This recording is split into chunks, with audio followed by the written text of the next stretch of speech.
খালেদা জিয়ার অসুস্থতা ও তারেকের দেশে ফেরার নিরাপত্তা ও শঙ্কা নিয়ে যা হচ্ছে,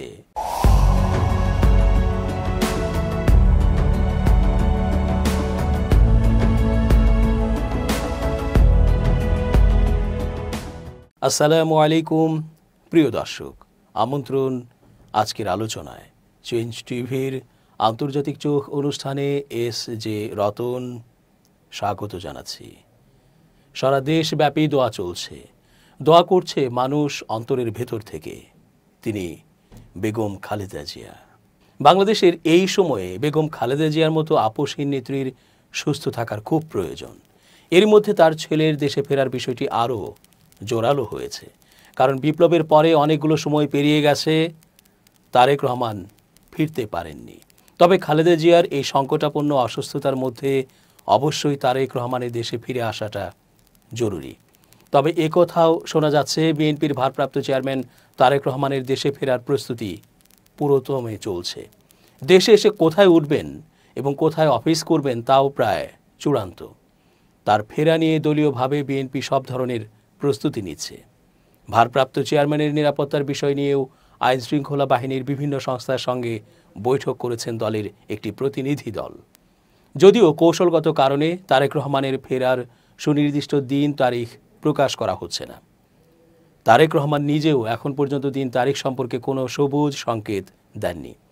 রাজনৈতিক পর্যবেক্ষকরা বলছেন, দেশের সর্বশেষ রাজনৈতিক পরিস্থিতি বিবেচনা করেই তিনি হয়তো চূড়ান্ত সিদ্ধান্ত নেবেন। একাধিক সূত্র অবশ্য ইঙ্গিত দিচ্ছে যে বিজয় দিবস সামনে রেখেই তিনি দেশে ফেরার প্রস্তুতি চূড়ান্ত করতে পারেন। তিনি দেশে এলে নেতাকর্মীদের মধ্যে যে উচ্ছ্বাস তৈরি হবে, সেটিও মাথায় রেখে নিরাপত্তা সহ অন্যান্য বিষয়ে প্রস্তুতি নেওয়া হচ্ছে। তার দেশে ফেরার আয়োজন নিয়েও এখন থেকেই ভাবা হচ্ছে। যদিও ওই দিন বড় জনসমাগম করা হবে কিনা তা তারেক রহমানের সিদ্ধান্তের উপর নির্ভর করছে। নাম প্রকাশে অনিচ্ছুক বিএনপির দুজন শীর্ষ নেতা গণমাধ্যমকে বলেন, ডিসেম্বরের প্রথম সপ্তাহে নির্বাচনের তফসিল ঘোষণা হওয়ার কথা রয়েছে। বিএনপির ভারপ্রাপ্ত চেয়ারম্যান তফসিল ঘোষণার আগে অথবা তফসিলের পরপরই ফিরবেন কিনা এ নিয়ে দলের ভেতরেই আলোচনা চলছে। বিএনপির স্থায়ী কমিটির সদস্য ডক্টর খন্দকার মোশাররফ হোসেন গণমাধ্যমকে বলেন, দলের ভারপ্রাপ্ত চেয়ারম্যান তারেক রহমানই জানেন তিনি কবে দেশে ফিরবেন। তবে তার দেশে ফেরার বিষয়ে আমরা সবসময়ই প্রস্তুত রয়েছি। ওদিকে দেশে ফিরে তারেক রহমান গুলশান 2 এভিনিউ রোডের 196 নম্বর বাড়িতে উঠবেন বলে বিএনপির একটি নির্ভরযোগ্য সূত্র জানিয়েছে। সূত্রটি জানায়, দলের ভারপ্রাপ্ত চেয়ারম্যানের থাকার জন্য বাড়িটি উপযোগী করে তোলা হচ্ছে, করা হচ্ছে সাজসজ্জা, লাগানো হয়েছে সিসিটিভি, বাড়ির নিরাপত্তায় রয়েছেন সিএসএফ। এছাড়া দেশে ফিরে তারেক রহমান ধানমন্ডির 5 নম্বর সড়কের মাহবুব ভবনে উঠতে পারেন বলেও দলের ভেতরে আলোচনা রয়েছে।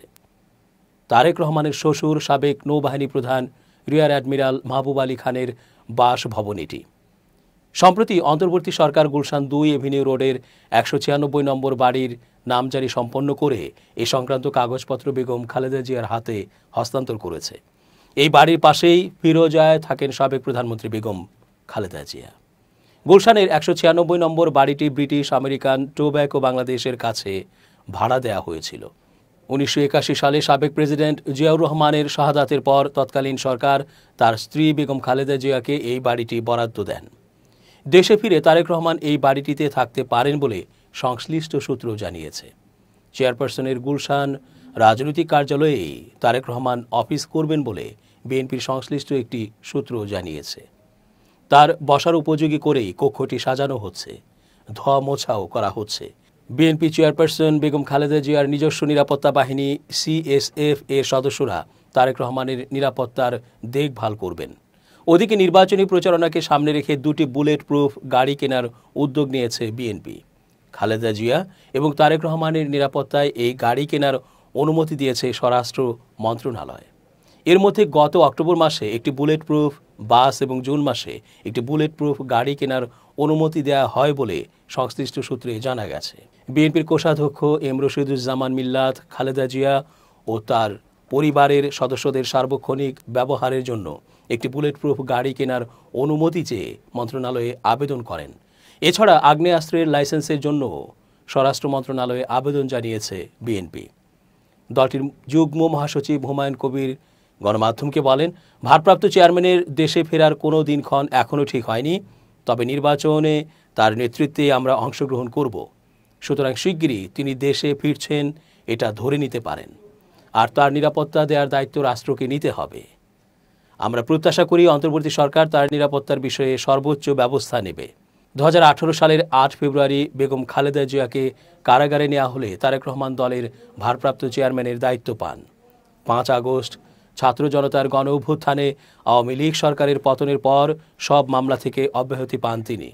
তার দেশে ফিরতে পাসপোর্ট বা ট্রাভেল ডকুমেন্ট প্রয়োজন হলে সেটা সরকার সরবরাহ করবে বলেও জানিয়েছেন পররাষ্ট্র উপদেষ্টা তৌহিদ হোসেন। প্রায় 17 বছর ধরে লন্ডনে আছেন তারেক রহমান। 2007 সালের 7 মার্চ 11 জরুরি জমানায় তারেক রহমানকে গ্রেপ্তার করা হয়। কারাগারে তার ওপর চালানো হয় অমানসিক নির্যাতন। পরের বছরে 3 সেপ্টেম্বর জামিনে মুক্তি পান। 11 সেপ্টেম্বর চিকিৎসার জন্য সপরিবারে লন্ডনে যান তিনি। এরপর সেখান থেকে দলীয় কার্যক্রম পরিচালনা করে আসছেন। উপমহাদেশে জনপ্রিয় রাজনৈতিক নেতারা কত যে অনিরাপদ তা কয়েকটি উদাহরণ থেকে স্পষ্ট বোঝা যাবে। 1948 সালের 30 জানুয়ারি নয়াদিল্লিতে বিড়লা ভবন এর মাঠে এক অনশনকালে নথুরাম গডসে নামক এক হিন্দু মহাসভার এক চরমপন্থীর গুলি ভারতের জাতির পিতা মহাত্মা গান্ধীর প্রাণ কেড়ে নেয়। এর অনেক দিন পর ভারতের সাবেক প্রধানমন্ত্রী রাজীব গান্ধীকে ফুল দিতে গিয়ে আত্মঘাতী হামলা চালানো হয়, যার ফলশ্রুতিতে রাজীব গান্ধী নিহত হলেন। রাজীব গান্ধীর মাতা ভারতের প্রাক্তন প্রধানমন্ত্রী ইন্দিরা গান্ধীকেও তার 2 দেহরক্ষী একেবারে সামনে থেকে 30টিরও বেশি গুলি ছুঁড়ে হত্যা করে। অপরদিকে 1951 সালে 16 অক্টোবর রাওয়ালপিন্ডির পৌরসভা পার্কের এক সভায় পাকিস্তানের প্রথম প্রধানমন্ত্রী লিয়াকত আলী খানের একটি গুরুত্বপূর্ণ ঘোষণা দেওয়ার কথা ছিল। ওই সভায় মঞ্চ থেকে মাত্র 15 গজ দূরে উপবিষ্ট থাকা সাদ আকবর নামক এক আততায়ী তাকে গুলি করে। লিয়াকত আলী খানের বুকে 2টি গুলি লেগেছিল, তিনি নিহত হন। তাকে হত্যার কারণ এখনও রহস্যাবৃত। পাকিস্তানের সাবেক প্রধানমন্ত্রী বেনজির ভুট্টোকে বিরোধী দলের নেতা থাকাকালীন প্রকাশ্য রাজনৈতিক জনসভায় বক্তৃতারত অবস্থায় গুলি চালিয়ে হত্যা করা হয়। শুধু উন্নয়নশীল বা তথাকথিত তৃতীয় বিশ্বের দেশের নেতারাই নন, বরং উন্নত দেশের জনপ্রিয় নেতাদেরও নিরাপত্তা উদ্বিগ্নতা আছে। প্রেসিডেন্ট ট্রাম্প বিরোধী দলের প্রেসিডেন্ট পদপ্রার্থী হিসেবে নির্বাচনী প্রচারণার এক জনসভায় বক্তৃতারত অবস্থায় গুলি করে তাকে মেরেই ফেলেছিল প্রায়। অল্পের জন্য প্রাণে বেঁচে গেছেন। শুধু তাই নয়, যুক্তরাষ্ট্রের প্রাক্তন প্রেসিডেন্ট JF কেনেডিও প্রেসিডেন্ট থাকাকালে আততায়ীর গুলিতে নিহত হন, যার রহস্য এখনও উদ্ঘাটিত হয়নি। মুসলমানদের তীর্থভূমি মক্কা ও মদিনা যে দেশে অবস্থিত, সে দেশের বাদশাহ তো নিকটাত্মীয় দ্বারা নিহত হন।